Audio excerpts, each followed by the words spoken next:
Hello, नमस्कार. मी doctor एकता, homeopathic consultant, कॉस्मेटॉलॉजिस्ट, ट्रायकोलॉजिस्ट, Dombivli waste. आपली ॲक्नेची series चालू आहे.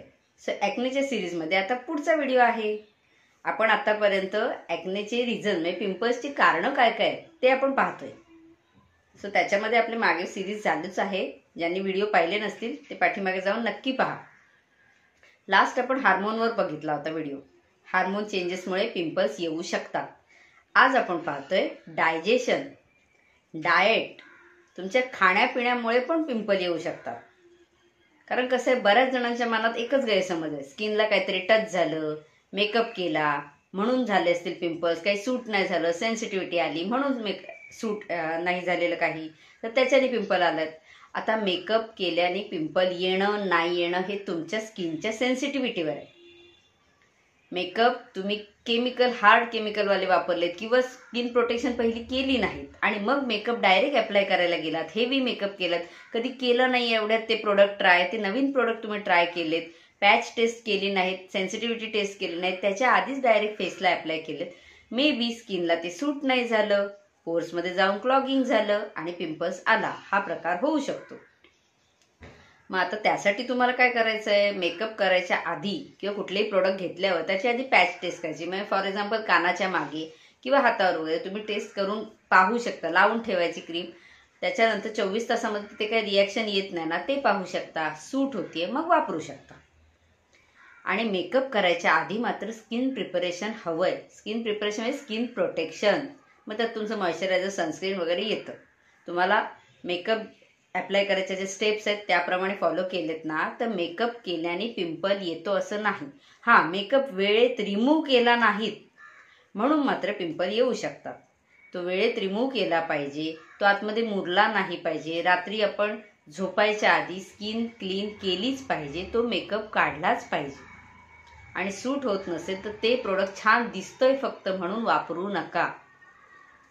असं काही जण म्हणतात मी कधीच मेकअप करत नाही तरी सुद्धा पिंपल येत आहेत. मग त्याला कारण तसंच जे पहिल्या याच्यात सांगितले तसंच. एक तर क्लिनलीनेसचा इश्यू असतो, दुसरा हार्मोनल इश्यू असतो, तिसरं तुम्ही रात्री स्वच्छता ठेवताय की नाही, पोल्युशन बसतंय, डर्ट बसतीये किंवा इव्हन घरातले पण चादरीचे बॉबलिन्स वगैरे जे काय असेल ते बारीक बारीक बारीक सगळं आपल्या स्किनला जे टच होतंय ते सगळं कुठेही क्लॉगिंग करू शकतं.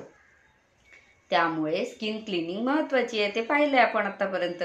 आता आज बघतोय आपण स्टमक क्लिनिंग. गट साफ होणं म्हणजे आपलं पोट व्यवस्थित साफ होणं का महत्वाचं आहे आणि पोटात असं काय गेलं पाहिजे ज्याच्यामुळे पिंपल्स तुमचे कंट्रोलमध्ये राहतील. बरं, आपण मागच्या व्हिडिओमध्ये सांगितलेलं आहे की गोड कमी खा. आता शुगर काय करते, डायबेटीसच्या सिरीजमध्ये आपण सांगितले. ज्यांनी पाहिले नसेल डायबेटीस सिरीज पहा आपली. डायबेटीसच्या सिरीजमध्ये काय सांगितलंय, शुगर बॉडीमध्ये गेली की तुम्हाला लगेच काही त्रास दिसत नाही. ती स्लो अँड स्टेडी बॉडीमधून डायजेस्ट व्हायची कमी होते. म्हणजे त्याची ब्लडमध्ये लेवल वाढायला लागते. आता ब्लडमध्ये लेवल शुगरची वाढायला लागल्यावर ती काय करते, किंवा पोटामध्ये जेव्हा तुम्ही गोड खाता तर ती गुड बॅक्टेरिया जे आपल्या पोटामध्ये डायजेशनसाठी नीडेड असतात त्यांना वॉश आउट करते, त्यांना काढून टाकते. मग बॅड बॅक्टेरियाज येणार, तुमचं ब्लडमध्ये टॉक्झिन्स वाढणार, इन्फ्लॅमेशन वाढणार, शरीरामध्ये कुठेतरी सूज येणं. स्पेशली मग थोड्या दिवसानंतर, थोड्या महिन्यांनंतर जेव्हा शुगर लेवल बॉडीच्या कंट्रोलच्या बाहेर जायला लागते त्यावेळेला मग पिंपल्स यायला सुरुवात होते. किंवा आलेत तर पिंपल्स लवकर जात नाही. आपण मागे डायबेटीस सिरीजमध्ये पाहिलं होतं, शुगर इज सायलेंट किलर. त्याच्यामुळे तुम्ही म्हणाल गोड खाते, मी गेल्या महिन्यात खाल्ला होता, त्याच्या आधीच्या महिन्यात खाल्ला होता, दिवाळीत गोडधोड भरपूर झालंय किंवा नवरात्रीत गोडधोड झालंय, आता तर नाहीये, मग आता का पिंपल? पण तुमची शुगर बॉडीमध्ये जी आहे ती काही लगेच वॉशआउट होत नाही ना. तुम्ही डायटिंग केलं 2 दिवस म्हणून मग लगेच शुगर खाली जात नाही. ती कंट्रोल यायला वेळ लागतो. मे बी तुमची ऑलरेडी बॉडीमध्ये शुगर हाय असेल. आपण बऱ्याच वेळा जोपर्यंत मोठा धक्का बसत नाही तोपर्यंत शुगर लेवल चेक करत नाही. मग अशा वेळेला मग ती शुगर आतमध्ये बॉर्डर लेवलला किंवा त्याच्यापेक्षा थोड्या हायर लेवलला चालू असते. मग त्याचा परिणाम पिंपल्सवर पण होतोच. सो इन्फ्लॅमेशन अट्रॅक्ट करणं, बॅड बॅक्टेरियाज अट्रॅक्ट करण्याचं काम शुगर करते. म्हणून ती कंट्रोलमध्ये हवी. जर तुम्ही शुगरी फूड खात असाल तर ते कट ऑफ केलेत तर तुम्हाला सोल्युशन पिंपल्समध्ये भेटणार आहे. सो जे पोटात जाते ते हेल्दी जाऊ दे. जसं मी मागच्या व्हिडिओत सांगितलं तसं व्हेजिटेबल्स आले, फ्रूट्स आले, ऑर्गॅनिक जाऊ दे, केमिकल्सवाले, पेस्टिसाइड्सवाले शक्यतो टाळायचे आहेत.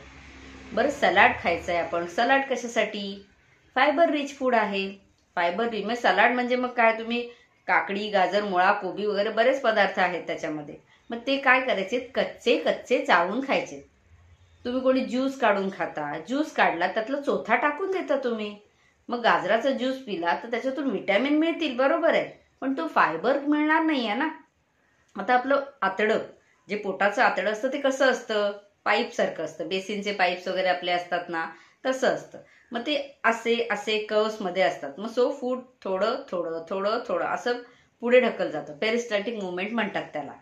मग इथून समजा आता काहीतरी पिष्टमय पदार्थ म्हणजे कार्बोहायड्रेट सारखी गोष्टी आहे ज्यांचं पीठ बनतं, तर ते पोटात काय होतात, गोळाच्या गोळा राहतात, इझिली पुढे ढकलले जात नाहीत किंवा त्यांना पुढे ढकलायला जास्ती जोर लावावा लागतो, इंटेस्टाईनला जास्ती काम करावं लागतं.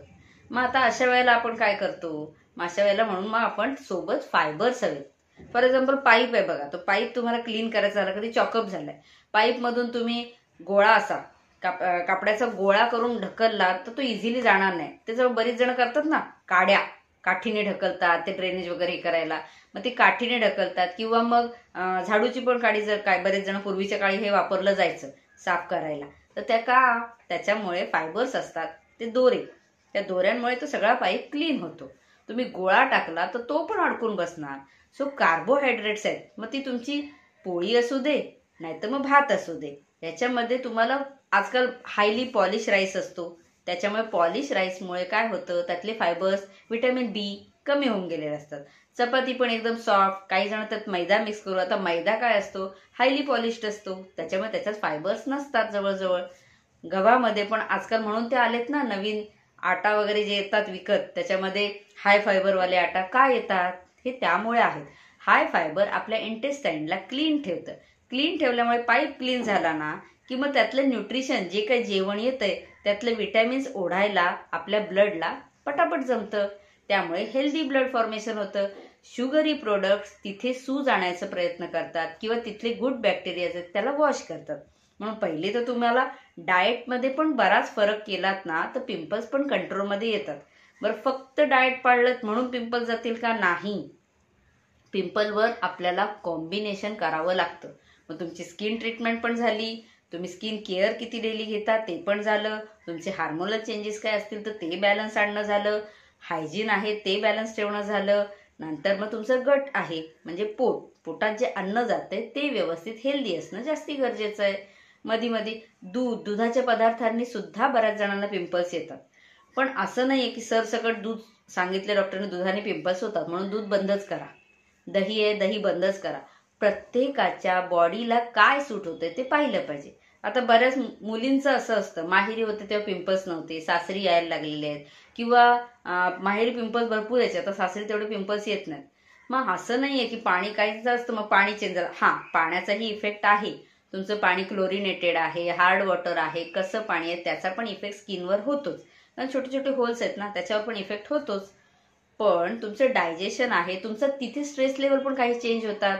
माहेरून सासरला गेल्यावर स्ट्रेस लेवल कोणाचा कमी होतो, कोणाचा जास्ती होतं, कोणाचं रिलॅक्स होतं, कोणाचा जास्ती लोड असतो, बर्डन असतं. त्यामुळे पण तुमचे स्ट्रेस लेवल, जसं हार्मोन चेंजेस सांगितलं मी त्या सिरीजमध्ये, तर त्याच्यामध्येच तुमचं हे पण आहे की स्ट्रेस लेवल तुमचं जागा बदलली तरी होतं. काही जॉबसाठी, आता जेंट्स वगैरे आहेत किंवा काही फॅमिलीज जॉबसाठी शिफ्ट होतात ह्या जागेतून त्या जागेत. आता त्या जागेतलं फूड, तुम्ही जिथे जन्मला त्या जागेशी तुमचं डायजेशन कनेक्टेड असतं, म्हणजे तिथलं लोकल फूड तुम्हाला इझिली डायजेस्ट होतं. तेच तुम्ही दुसरीकडे राहायला गेलात तिथलं मग फूड मे बी तुमचं लोकल फूड सारखं नसावं. आता फॉर एक्झाम्पल बऱ्याच जणांना साऊथ इंडियामध्ये राहणाऱ्यांना आहेत त्यांना नॉर्थ इंडियात शिफ्ट व्हावं लागतं. नॉर्थ इंडियातल्या बऱ्याच जणांना कामासाठी मुंबई आलं, महाराष्ट्र आलं, साऊथ आलं, शिफ्ट व्हावं लागतं. मग आता त्यांचं डायजेशन वेगळं आहे. मोस्टली नॉर्थ साईडला गव्हाचे बनलेले पदार्थ जास्ती चालतात कारण तिथे पिकतं ते. साऊथ साईडला आपल्या राईस जास्ती पिकतो, सो राईसशी रिलेटेड तिथे पदार्थ जास्ती बनतात, त्यामुळे ते त्यांना इझिली पचतं. त्यांचं पोट त्यासाठी व्यवस्थित बनलेलं आहे. गहू पचण्यासाठी नॉर्थ साईडवाल्यांचं पोट व्यवस्थित बनलेलं आहे. मग त्यामुळे तुमचं फूड चेंज झालं तरी सुद्धा तुमचे ॲक्ने, पिंपल्सला कारणीभूत होऊ शकतात. म्हणून डायजेशन, तुमचं फूड काय पोटात जाते तेही महत्वाचं आहे. तुम्ही म्हणाल हे कसं काय, मी चपाती भाजी घरचंच खातो पण तरीसुद्धा असं का होतंय. मग आम्ही चांगलं चांगलं खातो, आम्ही ॲपल्स खातो, आम्ही कॅलिफोर्निया बदाम वगैरे खातो, तरीसुद्धा का होतंय. आता कॅलिफोर्नियाचे बदाम त्यांच्यासाठी सूट आहेत, तुमच्यासाठी नसतील सूट. तुम्ही तुमच्या लोकल एरियातले खा. ॲपल आहे, आपला ॲपल मोस्टली कसं थंड प्रदेशांमध्ये ॲपल पिकतो. आपल्याकडे आता असं नाही, आता बऱ्याच जणांचा आंबा खाल्ला म्हणून पिंपल येतात असं नाहीये, ॲपल खाल्ले म्हणून पिंपल जातात असं नाही. तुमच्या बॉडीला जे डायजेस्ट होईल ते तुम्हाला खाल्लं पाहिजे. सलाड मोस्टली ह्यासाठी आपण सांगतो की फायब्रस फूड आहे. फायब्रस फूडने तुमचे इंटेस्टाईन स्ट्रॉंग राहतात, सगळा कचरा इझिली निघतो तुमचा आणि त्यामुळे तुमचं डायजेशन सुधारतं. डायजेशन सुधारतं म्हणजे पोट इझिली साफ होतं. पोट इझिली साफ झालंय, आता गेलो 2 मिनिटात पोट साफ झालं, रिलॅक्स. तिथे बराच वेळ बसायला काय म्हणतात, होते मला रोज होते टॉयलेटला, पण बसावं लागतं, प्रेशर द्यावं लागतं. मग तो कचरा सगळा निघणार नाही. थोडा जरी आतमध्ये रेसिड्यू राहिला की मग तो तिथे फर्मेंटेशन होतं, तिथे गॅसेस तयार होतात, पोट फुगतं तुमचं, मग ऍसिडिटी होते, पचत नाही जेवण, खायची इच्छा होत नाही आणि मग ह्याचा परिणाम ब्लडवर दिसणारच आहे. आणि ब्लडवर दिसला परिणाम की पोट बिघडलं की तुमची स्किन बिघडते, पिंपल्स दिसायला लागतात. मग बऱ्याच जणांचा हा जवळजवळ म्हणजे 60 ते 70% लोकांचा हा कारण असतं की पिंपल्स येत आहेत. मग विचारलं पोट साफ होतं का, नाही तेवढं नीट नाही साफ होतं पण कधी कधी गडबडतं, नीट नाही होत. मग त्यासाठी तुम्हाला डायजेशन पण इम्प्रूव्ह केलं पाहिजे, गुड फूड खाल्लं पाहिजे, जे ज्याला सूट होते ते त्यांनी खा. दुधाने आता तुम्ही तुमच्या मग रोजच्या रुटीनमध्ये चेक करा की माझं रुटीन काय चेंज झालंय, माझ्या खाण्यापिण्यात काय चेंज झालंय. दूध, आता दूध गाईचं दूध, म्हशीचं दूध, त्याच्यामध्ये पण परिणाम असतो. कोणाला गाईचं दूध चालू झालेलं आहे महिन्याभरापासून मग पिंपल वाढलेत का ते पहा, म्हशीचं दुधाने कमी झाले होते का ते पहा, शुगरी फूड्सने होतंय का त्रास ते पहा. सलाडचा तुम्हाला पण शुगर कट ऑफ केली तर बराच परिणाम दिसतो. सलाड वाढवलं तरी सुद्धा खूप चांगला परिणाम दिसतो. तुमचं डायजेशन इम्प्रूव्ह झालंच पाहिजे. बरं, डायजेशन इम्प्रूव्ह व्हायला, पोट इझिली साफ व्हायला फक्त तुम्ही खाण्यावरच द्यायचं असं नाही, एक्सरसाइज पण पाहिजे. जेव्हा तुम्ही आता वॉकिंग सगळ्यात साधा सोपा उपाय सांगतो आपण. का सांगतो, वॉकिंगने आपल्या पोट आणि पोटाच्या खालचा पार्ट आहे ना त्याची एक्सरसाइज होते. मग त्याची एक्सरसाइज झाल्यामुळे काय होतं, इंटेस्टाईनला मुवमेंट मिळते ना, आपल्या आतड्यांना मुवमेंट मिळते. तुम्ही फक्त ब्रीदिंग एक्सरसाइज केलीत म्हणून पोटावर तेवढाच परिणाम होणार नाही, पोटाच्या पण एक्सरसाइजेस झाल्या पाहिजेत. म्हणून चालणं, जेवल्यावर आपल्याकडे शतपावलीचं आहे पूर्वीपासून पद्धत, ती का आहे, अगदी काही 1 किलोमीटर धावायची पद्धत नाही, 100 पावलं. सो दॅट थोडंसं फूड ते मागे पुढे होऊन पोटामध्ये इझिली ऍब्सॉर्प्शन आणि डायजेशनला मदत करेल, त्यासाठी आहे. एक्सरसाइज आपण जेवणानंतर लगेच करायला सांगत नाही, जेवायच्या आधी एक्सरसाइज करून घ्या सांगतो. मग त्याच्या मागे पण रिझन्स आहेत ना. जेव्हा जेवतो तेव्हा सगळं ब्लड सर्क्युलेशन आपलं पोटाकडे कॉन्सन्ट्रेट झालेलं असतं, कारण त्याला डायजेशन करायचं असतं, तिथून न्यूट्रिशन ओढायचं असतं. अशा वेळेला तुम्ही धावायला गेलात, पायांना ब्लडची गरज आहे, तर पायांना ब्लडची त्यावेळेला गरज आहे. मग ब्रेन कुठे पाठवेल नक्की ब्लड, पोटाकडे ठेवू का पायाकडे ठेवू. मग एक तर तिथे वीक डायजेशन होतं किंवा मग पाय तरी वीक राहतात, धावलो दमलो. मग तुम्ही टायमिंग्स कुठल्या करतायत एक्सरसाइजच्या. सो एक्सरसाइज हवी आहे तुम्हाला. पाणी भरपूर पिलं पाहिजे, पाणी भरपूर पिलं तर कोठा कडक नाही राहणार, इझिली पास होईल तुमचं टॉयलेट. त्यामुळे पण तुम्हाला मग पोट साफ झालं की पुढचं सुधारणार आहे आणि ब्लड सर्क्युलेशन सुधारणार आहे. सो पोट साफ व्यवस्थित झालं पाहिजे, त्यासाठी तुमचं डाएट व्यवस्थित पाहिजे, फायबर रिच फूड पाहिजे, मिल्क प्रोडक्ट, शुगरी प्रोडक्ट थोडेसे कमी केले पाहिजेत. बरं, शुगरी प्रोडक्ट किंवा मिल्क प्रोडक्ट आणि मैदा आलं, तुमचा पाव आहेत, पावाशी रिलेटेड आहेत, बिस्किट्स आहेत, हे आहेत. आता ह्याच्यामध्ये फायबर्स नसतात, भले किती सांगितलं आम्ही फायबर रिच बिस्किट्स खातो, कुकीज खातो, तुम्ही त्याचे कंटेंट इन्ग्रेडियंट्स वाचा, त्याच्यामध्ये किती आहेत दिलेले फायबर. आणि अति फायबरवाला अक्षरशः चोथ्यासारखे लागतात, खाऊ शकता का तुम्ही, नाही खात बरीच जण. मग तुमचे केक आले, पेस्ट्रीज आले, काही ना काहीतरी चालूच असतं, कॅडबरीज आल्या, चॉकलेट्स आल्या, सेलिब्रेशनमध्ये आपण बरंच काही स्वीट्स खातो. मग ते डायजेस्ट करायला सोबत सॅलड खाल्लं का तुम्ही. नॉनव्हेज खाऊन काही सांगतात नॉनव्हेज खाल्ल्याने येतात पिंपल्स. नॉनव्हेजमध्ये काही गोष्टी आहेत ज्या गोष्टीमुळे तुमची बॉडीमध्ये हीट वाढते, त्यामुळे होऊ शकतं थोडंसं असं.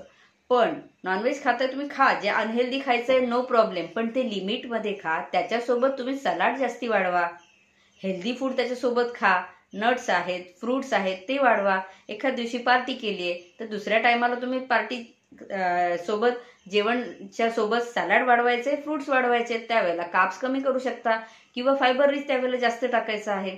सो बॅलन्स डाएट ठेवलं तर तुमचं गट म्हणजे पोट चांगलं राहणार. पोट चांगलं राहिलं की ब्लड सर्क्युलेशन चांगलं राहणार, न्यूट्रिशन ॲब्सॉर्प्शन चांगलं राहणार. न्यूट्रिशन ॲब्सॉर्प्शन चांगलं राहिलं की स्किनला ग्लो येणार आणि पिंपलचं प्रमाण कमी होणार. सो डाएट पण खूप कारणीभूत आहे तुमच्या पिंपलसाठी. सो कारणही सांगितलं तुम्हाला, सोल्युशनही सांगितलंय. आता हातात तुमच्या आहे की तुम्ही काय फॉलो करताय. त्याच्यामुळे तुमचं एक एक कारण आपण विश्लेषण करतोय. आता पुढच्या व्हिडिओजमध्ये आपण ट्रीटमेंट मेडिकल लाईनमध्ये किंवा क्लिनिकली डॉक्टर्स काय काय ट्रीटमेंट देतात किंवा काय काय करू शकतो आपण त्यावर बघणार.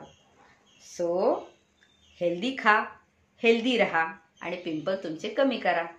व्हिडिओ आवडला असल्यास लाईक करा, आपल्या यूट्यूब चॅनलला सबस्क्राईब करा आणि शेअर करा, जेणेकरून इतरांच्याही नॉलेजमध्ये भर पडेल. थँक्यू.